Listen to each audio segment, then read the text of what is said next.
to the human body. In our bodies, we have something very precious. What's the most precious item, the most valuable item, the most precious organ, the most valuable organ? That is the heart of insan, of the human being. There's nothing more valuable than this in our bodies. What is it? What's most valuable is the heart of the insan, the human being. Now our heart is, you can take the similitude of the bowl. Yeah, this is a hadith that's given us this guidance. The Quran and hadith give us this guidance. What is this? It's like the bowl. Yeah. So whose control is this in? The person whose heart it is. For example, your heart is not in my control, my heart is not in your control. Isn't it? Doesn't matter how much friendship there is between us, but we have our own hearts, our own thoughts, our own usage of our bodies. Oh, these two are very good friends, we love each other, we're good friends, that's fine. But in our hearts we have our own preferences and thoughts and likes and dislikes. This is the case, isn't it? Yeah. So this is the same example that I have given to you. That this bowl that Allah Ta'ala has given to us is Allah Ta'ala's preference, that no one can make a more beautiful bowl than this, no one can make anything greater than this, than the heart that Allah Ta'ala has given to us. Isn't this the case? Yes. So now Allah has given us control, will, freedom. Whose heart is this? Allah says, I've manufactured this, given it to you, but it's in your control. The usage is in your control. So it's our choice now, isn't it? That whatever we do with the heart, isn't it? Whatever we want to put into the heart, the value of the heart will increase in that way. So what should we put into our hearts now? Allah Ta'ala, you've given us this bowl, but what do we know? What can we put into the bowl, which is according to your greatness? What should we put into the heart so that we can fulfill the right, the greatness of the heart that you've given to us? So Allah Ta'ala stated that whatever my Rasul gives to you, embrace that and accept it. Say Subhanallah, Subhanallah. Whatever my Rasul gives to you, assigns to you, he has told you what should be in your heart. That Rasulullah has given us the guidance. And the thing he's told you to refrain from, then leave it. Don't put that into your hearts.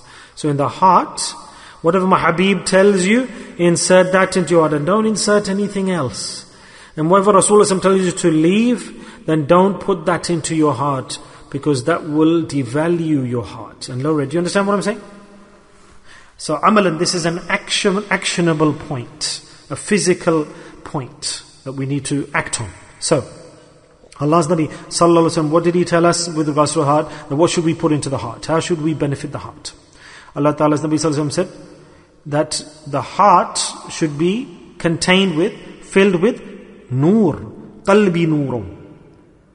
Allahumma jalla fi qalbi noorun. That I will tell you what we should insert into the heart, said Rasulullah sallam, which is your heart, which is in need. What is it we should put? We should insert Noor into the heart, subhanallah. And fill it. For example, a bowl is full of milk or water or lassi or yogurt drink, a physical bowl in the world that we drink from. Allah's Nabi said that if you want to fill your heart, then fill it with one thing. What is that? Fill it with the Noor, divine benefit. Qalbi noorun. If the Noor comes into your heart, then filisani noorun. Then your tongue should also be full of Noor. Alhamdulillah. Fi basri noorun. And Noor should come into your eyes. Jismi noorun. And in your ears. And khalfi noorun. Subhanallah.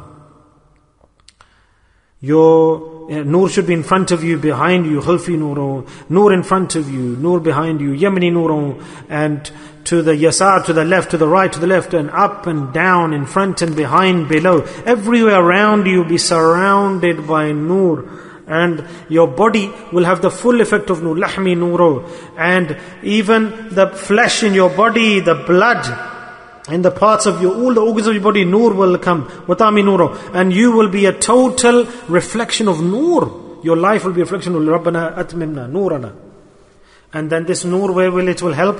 When you will be crossing the bridge of Sirat and shrieking out or calling out, Allah, I adhere to the words of your Habib Sallallahu Alaihi Wasallam. In this bowl, my life long, I did one action, that I inserted Noor into my heart. And then the call will come out, Subhanallah, today we can see the kamal of the Noor that you gave to me, Allah, and the benefit I'm getting. And you'll do good actions, good deeds, you'll do good things, then suddenly inside you the bowl of Noor will fill. In the same way As I've said to you, that you could put urine or excrement or impurities into the physical bowl you have. So in your choice, in your control, in the hadith is stated that if an individual, 2 examples Allah's Nabi Sallallahu Alaihi Wasallam has given, that in place of this bowl, if a person does what? For example, you're arguing or fighting or quarreling or in anger, you're arguing with somebody and you have taken side with the wrong person. This is the example of today's, 2 examples that Rasulullah has given in this hadith. That the example here that, for example, your bowl of your heart can be filled with Noor. But if you make a mistake and commit a sin, and the example of the sin that Rasulullah sallallahu alaihi wasallam said, that if you take somebody's side unjustly, you take the side of the wrong person. For example, 2 parties are quarreling. What do we see? That let's take somebody's side. Why? Oh, he's from my village. I'll take his side. Oh, he's my neighbor. I'll take his side. Oh, I know his dad, his father. I'll take his side. Oh, I've got old links and connection with him. And not just this. Oh, he's wealthy, rich. Tomorrow he'll benefit me. Oh, he's wealthy, he's rich. I'll take his side.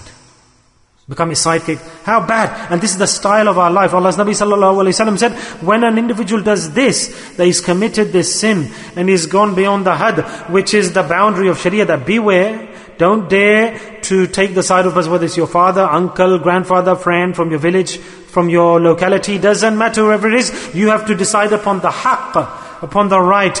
You can make a mistake in deciding what's right. Yes, maybe you make the decision, it could be wrong, but you cannot accept that something wrong is right. If you take the side of the wrong person due to influence, then what is the example here that Rasulullah has given to us of the bowl? Subhanallah.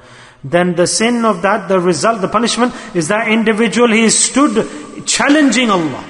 The person who's taking the wrong side, he is stood in opposition to Allah. He's competing against Allah. But if that individual, yes, if he realizes he's done wrong and thinks and accepts, he has tawfiq immediately. I've done wrong here. I shouldn't have taken the side of the wrong person. And straight away he does tawbah to Allah. Then maybe he will be saved. This hadith is continuing, and you can read this hadith, it's pretty lengthy, and is continuing in this manner.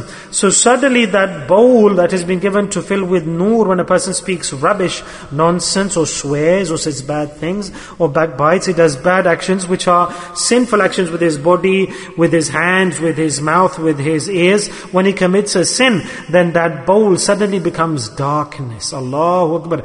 And in that heart, it's like the urine is going into the bowl. Worse. And that heart full of Noor, and very bad, impure things going, so impure and bad, hundreds of thousands of times worse than urine. Allah said that that person is stood competing against me, opposition to me. Then what's left? Tenderness. We should analyze that no thing should come into my heart, no spider, insect that should go in and create darkness from our control of our tongue, control of our body, control of our thoughts. To this extent we should try that dhikr of Allah should be in our hearts. Every moment, a person's attention and focus should be on the heart. And this is the meaning of qalbi dhikr, silent dhikr. This doesn't just mean that you sit in maraqabah, in the gathering you've done dhikr. No. You should do so much practice, condition the heart. Every person who does qalbi dhikr, remember this. So much practice we should do that every moment our focus and attention should be on the heart. That we can say that the heart is alive. 15 minutes, 30 minutes, 45 minutes, we sit down, we say we've done dhikr. This dhikr has been done, alhamdulillah, there's no doubt in this, we get the thawab. But the objective we need to attain is that 24 hours our dhikr of the heart should be alive, our heart should be alive. So we should see here that when in the heart, always the Noor of the name of Allah is going into the heart, then we'll see the true reflection of the name of Allah and the benefit of it. So when there's a shortage in the heart, at that time a person starts to commit the sins, because the dirt has gone into the heart. Then he commits sins, he has anger, because darkness going, he will have actions of malice, he will take people's haqq, he will do sins, and he will do riyah, showing off, backbiting, and then he will become like a common person who's sinning.